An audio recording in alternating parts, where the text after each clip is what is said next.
Are you not okay with that? Sir लाठी और भैंस की बात नहीं होती है। रीजन क्या है ना सर, देखिए अभी अगर आप कहाँ रहते हैं हिंदुस्तान से, क्या सुप्रीम कोर्ट के फैसले के बाद मुसलमानों ने प्रोटेस्ट किया? इंडिया के मुसलमानों ने को प्रोटेस्ट किया? सर सवाल करना जवाब भी लीजिए ना सर। हाँ, मैं वही कह रहा हूँ, क्या कोई प्रोटेस्ट किया? सर सवाल करना, सर वही कह रहा हूँ। नहीं, आपने जैसे बोला ना जिसकी लाठी उसकी भैंस, तो सर लाठी और भैंस वाली बात नहीं होती है। हिंदुस्तान इतना, हाँ ठीक है, वो कितना भी है, मैं पूछ रहा हूँ आपसे कि मुसलमानों ने क्या कोई प्रोटेस्ट किया सुप्रीम कोर्ट का जजमेंट आने के बाद, या खामोश हो गए? सर देखिए वो खामोश हो गए ना, ठीक है। देखिए खामोश हो गए ना, तो are you not okay with that?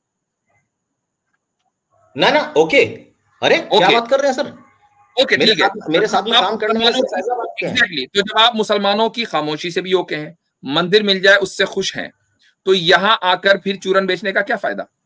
Can we not move on? नहीं, चूरन नहीं बेचना, चूरन नहीं। अब हम आगे बढ़े ना भाई, आगे क्यों बढ़ रहे हैं? मैं कह रहा हूं कि इसका मतलब ये कि आप एक एजेंडे के तहत हैं कि नहीं, अगर वो एजेंडा हमारा पूरा भी हो गया तब भी हम पास्ट में ही जिएंगे। That's the problem.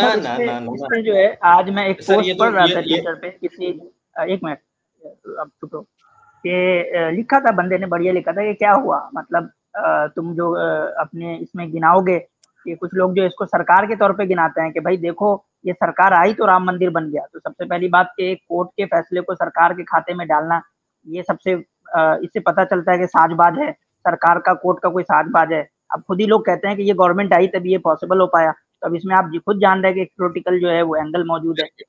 दूसरी बात ये है कि भाई क्या हुआ, मतलब ये है ना कि क्या हुआ, अब लोग अब भी खुश नहीं हो। मतलब मुझे लगता है कि ये प्लान, हाँ जी, अब ये प्लान था कि भाई चाहते थे कि मुसलमान एजिटेट करे, मुसलमान सड़कों पर निकले। आप ये चाहते, बिल्कुल यही चाहते थे। आप जो है ना, मैं बताऊं एक चीज मैं बता दूं, आपका जो भी नाम है व्हाटएवर, आप अपने मुल्क के सबसे बड़े दुश्मन है। सबसे बड़ा दुश्मन अगर कोई है ना भारत का, वो आप हैं। क्यों? इसलिए कि आप भारत की तरक्की नहीं चाहते। आप ये चाहते हैं कि मुल्क हमेशा हिंदू मुस्लिम करता रहे।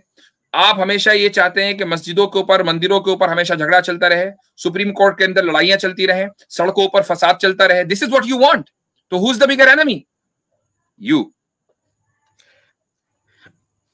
सर अगर हम लोग ऐसा चाहते हैं ना, तो जो हिंदुस्तान के जो आज तो मुसलमानों का जेनोसाइड कर देते, मुसलमान का जेनोसाइड कर देते। अरे सुनो यार, अरे वही मैं सुन रहा हूं आशिम भाई, अगर आप ये चाहते हैं तो आप मुसलमानों को कत्लेआम कर देते। That's what you are trying to say. नहीं, कुछ नहीं। हिंदू कभी कत्लेआम पे पड़ता ही नहीं है। तो अगर ये चाहते तो क्या करते? मंदिर तोड़े गए। अगर आप ये कह रहे हैं ना कि अगर हम ये चाहते, what would you do? नहीं, ये चाहते क्या मतलब कि हम लोग इतना शांति प्रिय आदमी हैं, हिंदुस्तान इतना शांति प्रिय देश है सर। आज भी आप किसी भी मुस्लिम गल्फ कंट्रीज में चले जाइए, वहां पे हर कोई मर रहा है सर। किसी भी मुस्लिम गल्फ कंट्री सिर्फ एक हिंदुस्तान ऐसा देश है, यहाँ के मुसलमान भी और यहाँ के हिंदू भी। सऊदी अरब, यूएई, कतर, बहरीन, ओमान, कौन मर रहा है? और आगे आओ इजराइल, फिलिस्तीन आ जाओ, इराक आ जाओ, बांग्लादेश आ जाओ, पाकिस्तान आ जाओ। मतलब पाकिस्तान गल्फ में यार, पाकिस्तान गल्फ में, वो पाकिस्तान गल्फ में है, जो कि डिप्लोमेटिक कंट्रीज है, उनकी क्यों बात कर रहे हो भाई साहब? पाकिस्तान में भी आ जाओ। डिप्लोमेटिक कंट्री क्या होता है? ये कौन सा लफ्ज है भाई? ये कौन सा टर्म है भाई? टिरफला साहब, अब मुझे एक बात बताओ, आप मुझे एक बात बताओ, मैं यहाँ पे एग्जांपल पूछता हूँ कि मान लो कि एक कंट्री है, ठीक है, एक वेस्ट इंडीज की एक कंट्री है, वहाँ जो है किसी क्रिश्चियंस ने या क्रिश्चियन कम्युनिटी ने जो है वो हिंदुओं का जेनोसाइड कर दिया, ठीक है, वहाँ एक वेस्ट इंडीज की किसी कंट्री में, मैं हाइपोथेसिस दे रहा हूँ। तो आप क्या ये मुहिम चलाओगे कि वहाँ जो यानी कि क्रिश्चियंस ने हिंदुओं पे जो अत्याचार किया है, उसकी वजह से आप अपने इंडिया के रहने वाले क्रिश्चियंस पे अत्याचार करें? चलाओगे ये नैरेटिव? हेलो जी बोले ट्रिफला। हेलो, आवाज आ रही है? हाँ, ये नैरेटिव चलाएंगे आप? सर देखिए, नैरेटिव नहीं चलाएंगे, बस ये कोशिश करेंगे कि वहाँ के लोग सुरक्षित रहें, जो भी अल्पसंख्यक हैं वो सुरक्षित और रहें। उसके लिए आप अपने यानी इंडिया का, अच्छा इंडिया का क्रिश्चियन आपके लिए ज्यादा महत्वपूर्ण है या वेस्ट इंडीज में रहने वाला एक हिंदू ज्यादा महत्वपूर्ण है आपके लिए? सर अगर बात करी जाए हिंदुस्तान की, तो हिंदुस्तान से जुड़ा हुआ बंदा महत्वपूर्ण है। तो आपको क्या फिक्र होनी चाहिए कि इंडिया के बाहर किसी हिंदू पे कोई अत्याचार हो रही है? ठीक है, गवर्नमेंट को जो करना है करे, आपको एज ए इंडियन सिटीजन उसकी फिक्र क्यों है? सब वो एक हिंदू है, एज अ हिंदू तो भारतीय नहीं है ना, वो भारतीय नहीं है ना। एक सेकेंड, वो भारतीय नहीं है ना, वो हिंदू है, वो भारतीय नहीं है। कोई बात नहीं है। तो सर आप फिलिस्तीन के लिए जान देंगे सर? फिलिस्तीन को लेके क्यों प्रोटेस्ट करते हैं आप? अभी इधर है ना आप तो आपका तो पूरा नैरेटिव नेशनलिज्म पे है ना। एक मिनट तो आप नेशनलिज्म के नैरेटिव पे चल रहे हैं ना। तो एक वेस्ट इंडीज में रहने वाला हिंदू वो इंडिया का वासी नहीं है ना। हमारे नजदीक तो देखें, एक बात सुने, हमारे नजदीक जो है भारत और पाकिस्तान की मिट्टी का दर्जा एक है। आपके नजदीक भारत की मिट्टी जो है वो प्योर है और वो पवित्र है, और पाकिस्तान अफगानिस्तान की मिट्टी उतनी पवित्र नहीं है और कितनी भी नहीं होगी। हमारे नजदीक सारी मिट्टी बराबर है। तो हमारा मसला नहीं है, मसला आपका है कि उस मिट्टी पर जो आपके नजदीक पवित्र है रहने वाला ज्यादा इंपॉर्टेंट है या दूसरी मिट्टी पर रहने वाला हिंदू ज्यादा इंपॉर्टेंट है। That's the question. Sir Hindustan से जुड़ा हुआ हर वो हिंदू इंपॉर्टेंट भी है जो हिंदू लिखता है अपने नाम के आगे, पहली चीज। दूसरी चीज, भाई वेस्ट इंडीज में रहने वाला हिंदू भारत से कहाँ जुड़ा हुआ है? अब आपके मुस्लिम वाले शब्द पे रिप्लाई करता हूं मैं। मुसलमान इंपॉर्टेंट नहीं है ना। जो हिंदू जो मुसलमान इंडिया में रह रहा है वो आपके हिंदुस्तान का हर एक बाशिंदा इंपॉर्टेंट है, मगर उसके बावजूद किसी भी दूसरे कंट्री में रहने वाला हिंदू इंपॉर्टेंट है। पहली चीज, क्यों ज्यादा इंपॉर्टेंट है? हिंदुस्तान का मैंने बोला ना, हिंदुस्तान है, मुसलमान ज्यादा इंपॉर्टेंट है। हिंदुस्तान का हिंदू भी इंपॉर्टेंट है, मुसलमान भी, क्रिश्चियन भी, सिख भी। हिंदुस्तान की बात नहीं भाई, बात घुमाना नहीं, बात शेफिला साहब, बात इधर उधर नहीं। आपके नजदीक एक इंडिया में रहने वाला क्रिश्चियन, एक इंडिया में रहने वाला क्रिश्चियन ज्यादा इंपॉर्टेंट है या आपके नजदीक एक वेस्ट इंडीज में रहने वाला हिंदू ज्यादा इंपॉर्टेंट है? अच्छा, अब उसमें एक चीज मेरे को जवाब दीजिए। वेस्ट इंडीज में रहने वाले हिंदू का जो है कत्लेआम हो रहा है ना। हमने सिंपली आपसे पूछा कि एक वेस्ट इंडीज में रहने वाला हिंदू ज्यादा इंपॉर्टेंट है या इंडिया में रहने वाला क्रिश्चियन ज्यादा इंपॉर्टेंट है आपके लिए? क्यों भाग रहे हैं भाई? एक बात बताइए, आप क्यों भाग रहे हैं? एक चीज बोला, आप क्यों भाग रहे हैं? आप जवाब दे देना। जवाब दे रहा हूँ। इसका जवाब नहीं है आपके पास मेरे भाई, और इससे मेरी बात प्रूव हो रही है कि आप सबसे बड़े देशद्रोही और देश के दुश्मन है, क्योंकि जो आपके देश में ईसाई बसा है आप उसको इम्पोर्टेंट नहीं मानते, आप वेस्ट इंडीज के हिंदू को ज्यादा इम्पोर्टेंट मानते हैं। Therefore you are the enemy of your land। चले हजरत, मेरे ख्याल से बहुत बात हो गई। चले ट्रिफला भाई, ऐसा है अब टाइम ज्यादा हो गया, आपको इतना टाइम मिल गया। लास्ट कॉलर ले रहे हैं, लास्ट कॉलर। एक सेकंड हजरत है, मैं ले रहा हूँ लास्ट कॉलर जो शुरू से जुड़े हैं। हाँ, नौमान क्या रहे हैं इनका नाम? इब्ने मंजूर। हाँ जी भाई। अस्सलाम वालेकुम। वालेकुम सलाम। मुफ्ती साहब, मेरा सवाल था ये सुनन इब्न दाऊद 4002 वाली हदीस है ना, इसी के मुताबिक मेरा सवाल था। अबू दाऊद क्या नंबर है हदीस का? 4002। आप अपना सवाल तक दीजिए हजरत, देख रहे हैं।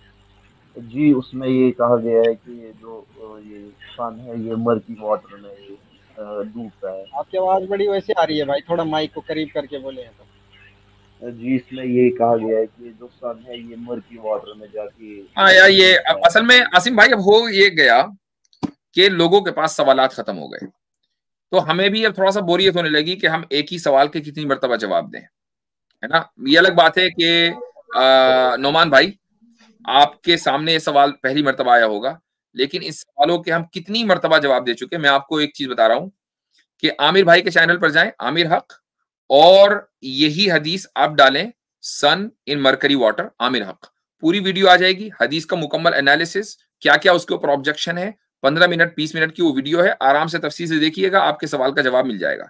अब हमें यही कहना पड़ता है, हमें रेफरेंस देना पड़ता है कि भाई इसका जवाब दे चुके हैं। ठीक है जी जी शुक्रिया। चलें ठीक है। अच्छा ये हाथ हिला रहे हैं, क्योंकि हाथ हिला लिया इन्होंने, तो इन्हीं को ले लें भाई। शाहिद हाशमी अब हाथ हिलाना नया टैक्टिक होगा। अस्सलाम वालेकुम रहमतुल्लाहि व बरकातुहू। वालेकुम सलाम। मेरा सवाल बल्कि सवाल मेरा नहीं, बल्कि मुझसे जो सवाल हुआ था उस सवाल की मैं तस्दीक या फिर जो भी है तस्हीह वगैरह चाहूँगा। दरअसल मेरी बेगम जो है वो वस्ती अमेरिका के मुल्क से उनका ताल्लुक है, तो उनके रिश्तेदार ज़ाहिर मुसलमान नहीं है। तो एक ऐसी एक सालगिरह की तकरीब थी, उसमें हम गए थे, तो एक औरत ने सवाल किया था कि हज़रत ईसा अलैहिस्सलाम को आप लोग ये कहते हैं कि अल्लाह ताला ने ऊपर उठा लिया है। तो चलो वो ठीक है, लेकिन ऊपर उठा लिया है और ये आपका अपना अकीदा है, मैं भी मानती हूँ, चलो ठीक है, लेकिन ऐसा किया क्यों है? तो उसका जवाब जो है ना, मैंने चंद सेकंडों में घंटों वाली दुआ की अल्लाह से कि कुछ शरह सदर कर दे, हालांकि मैं इतना कोई इल्म वाला नहीं हूँ। अचानक एक हदीस शरीफ का मफहूम मेरे जहन में आया कि उसने रेफरेंस वगैरह नहीं माना, उसके पास भी थोड़ा इल्म था, वो औरत थी। मैंने कहा कि अल्लाह के रसूल सल्लल्लाहु अलैहि वसल्लम का इरशाद है कि कुल्लु शैइन यरजिउ इलल अस्ल, हर चीज अपने बुनियाद की तरफ लौटती है, अपनी बुनियाद की तरफ लौटना है।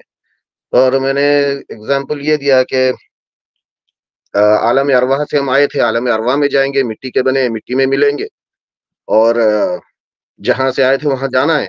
अब बाप की पीठ और माँ के पेट से जने गए हैं, तो फिर हम उनके फितरत के असरात हमारे जिस्म में होते हैं, और इसीलिए अल्लाह ताला ने शायद अच्छा उसने ये शर्त भी रखी थी कि ये मत कहना कि अल्लाह की मर्जी है, मर्जी के बारे में कुछ बताना पड़ेगा आपको, तो अल्लाह ने ये डाला जहन में। तो बहरहाल तो मैंने कहा कि अल्लाह हुजूर अकरम ईसा अलैहिस्सलाम को अल्लाह ताला ने फरिश्ते के जरिए वो जो वाकया है कि हजरत मरियम के पास आए थे और उन्होंने फूंक मारी थी, तो हजरत मरियम हामिला हो गई थी। तो शायद इसी वजह से कि वो आसमानों से आए थे, तो इस वक्त आसमानों में जिंदा है, ये हमारा अकीदा है, और दोबारा वापस आएंगे, आने के बाद चूंकि मिट्टी के बने थे तो फिर मिट्टी में मिलेंगे। तो ये जवाब तो मैं इसकी तस्हीह चाहूंगा। और मुफ्ती साहब, इस जवाब से पहले मैं तो शायर हूँ, लेकिन अपने अशार कभी किसी को सुनाता नहीं हूँ। एक हम्द मैंने लिखी है आपके मलफूजात और मौलाना मुफ्ती तारिक मसूद साहब के बयान सुन के, एक मतला एक हम्द का सुनाना चाहूंगा, इजाजत है जी? तूने अक्ल दी तुझे सौंप दी तो अक्ल मुझ में समा गई, तूने अक्ल दी तुझे सौंप दी तो अक्ल मुझ में समा गई, मेरी अक्ल मेरी कभी नहीं ये बात अक्ल में आ गई। गुड, माशाअल्लाह, जबरदस्त, उम्दा। अच्छा, तो आपने एक दो तीन बातें कही, उनमें जो एक चीज कही कि कुल्लु शैइन राजिउन इला अस्लिही, ये हदीस नहीं है जहां तक कि मेरे इल्म में है। ये अरबी जबान का एक मकूला है, और जी हाँ, ये हदीस नहीं है। दूसरी बात आपने ये कही कि भाई इस मकूले की बुनियाद पर हजरत ईसा अलैहिस्सलाम इस दुनिया में आएंगे, उनको मिट्टी में मिलना है, इसलिए वो वापस आएंगे। हदीस में इसके ताल्लुक से ये बात नहीं मिलती है जो आपने कही है। हदीस में जो मिलता है वो ये कि हजरत ईसा अलैहिस्सलाम की इस दुनिया में वापसी अल्लाह ताला के हुक्म के मुताबिक इसलिए होगी चूंकि दज्जाल का मुकाबला हजरत ईसा अलैहिस्सलाम जैसी रूहानियत के जरिए ही, रूहानियत वाली शख्सियत के जरिए ही मुमकिन है। चूंकि दज्जाल अपनी मादा परस्ती के उरूज पर होगा, यानी वो मेटेरियलिज्म का पीक है, उसके आगे मेटेरियलिज्म का तसव्वुर नहीं है। वो जब इंसानियत अपने मेटेरियलिज्म के उरूज पर पहुंचेगी कि जब दज्जाल होगा। इमेजिन करें कि आजकल हम जिस दौर में रह रहे हैं, तो हम बात कर रहे हैं एआई टेक्नोलॉजी की। अभी मैं कल एक आपसे पूछ रहा था कि जो पीएचडी कर रहे हैं एआई में, और इनफैक्ट वो डिपेंड करने वाले अपने वाइवा को, मैंने उनसे पूछा कि क्या इस बुनियाद पर ये कहा जा सकता है, तुम्हारे इल्म की बुनियाद पर, कि भाई एआई जो है वो टेक ओवर कर सकती है? तो उन्होंने कहा कि बिल्कुल इसको कहा जा सकता है, इसको डिनाई नहीं किया जा सकता। तो एक आदमी जो पीएचडी है इस फील्ड में, वो ये कह रहा है कि एआई टेक ओवर कर सकती है, देयर इज अ पॉसिबिलिटी। तो इमेजिन करें कि अभी हम वहां नहीं पहुंचे कि AI वर्ल्ड को टेक ओवर कर ले, और ये प्योर मटेरियलिज्म है। उसके ऊपर दज्जाल है, ठीक है, उसके ऊपर दज्जाल है, तो दज्जाल से ऊपर मटेरियलिज्म का तस्वुर नहीं है। अब अगर आप उस लेवल पर पहुंच जाएं कि जहां दज्जाल आ जाए, तो फिर आपको रूहानियत भी फिर वो चाहिए जो हजरत ईसा अलैहिस्सलातु वस्सलाम को अल्लाह ताला देकर इस दुनिया में भेजेगा। और यही वजह है कि हदीस में यह है कि जब हजरत ईसा की नजर उसके ऊपर पड़ेगी तो यज़ूबु कमा यज़ूबुल मिल्हु फिल मा, कि दज्जाल इस तरीके से मेल्ट हो जाएगा, जिस तरीके से घुल जाएगा, जिस तरीके से पानी में नमक घुल जाता है और पता नहीं चलता। तो दज्जाल के खात्मे और दज्जालियत के खात्मे के लिए हजरत ईसा अलैहिस्सलातु वस्सलाम की इस दुनिया में तशरीफ आवरी होगी, ये वजह है, हदीस तो ये बताती है हमें। जज़ाकल्लाह, मैं प्लम्बर इंजीनियर होने से बच गया, जज़ाकल्लाह खैर। अच्छा हजरत, इसमें एक पॉइंट मैं ऐड कर लूं, अगर साहिद भाई की कभी उनसे दोबारा बात हो तो अगर उनका ये सवाल था कि हजरत ईसा अलैहिस्सलाम को आसमानों में क्यों उठा लिया गया, तो आप उनसे काउंटर में एक क्वेश्चन जरूर कीजिएगा कि ओल्ड टेस्टमेंट में हनोक को क्यों उठाया गया और एलाइजा को क्यों उठाया गया चलते चलते आसमानों में, ना वो मरे और ना ही उनकी बॉडी दोबारा कहीं मिली, वो आसमानों में है। हनोक और एलाइजा ओल्ड टेस्टमेंट के नबी हैं, उनको यहोवा ने उठाया था, एक को घोड़े समेत उठाया था और एक को वैसे उठाया था, तो वो क्यों उठाया था वो भी सवाल कर लीजिएगा। जी जज़ाकल्लाह, बहुत अहम। अच्छा जी, तो आज के लिए इतना ही। और हमारे साथ आई नो कुछ कॉलर्स हैं, सोनी चौधरी, इंडियन टाइगर, देव, फरहान और जहान, ये सब हजरात मौजूद हैं। मैं गुजारिश करूंगा कि भाई अगली मर्तबा आप लोग आ जाइएगा, इंशाल्लाह आपसे बात करेंगे। आप हो सकता है काफी देर से वेट कर रहे हो, लेकिन आज के लिए इतना ही। जज़ाकुमुल्लाह खैरन, फिर इंशाल्लाह मुलाकात होती है। स्टेज पर मौजूद सभी हजरात का बहुत बहुत शुक्रिया शुरू से रहने का और साथ देने का। बारकल्लाह फीकुम, वस्सलामु अलैकुम वरहमतुल्लाहि वबरकातुहू। अच्छा, कल अथर भाई की स्ट्रीम भी है और कल दोपहर को मेरे चैनल पे भी स्ट्रीम होगी इंशाल्लाह 4:30 बजे। ठीक, चलें।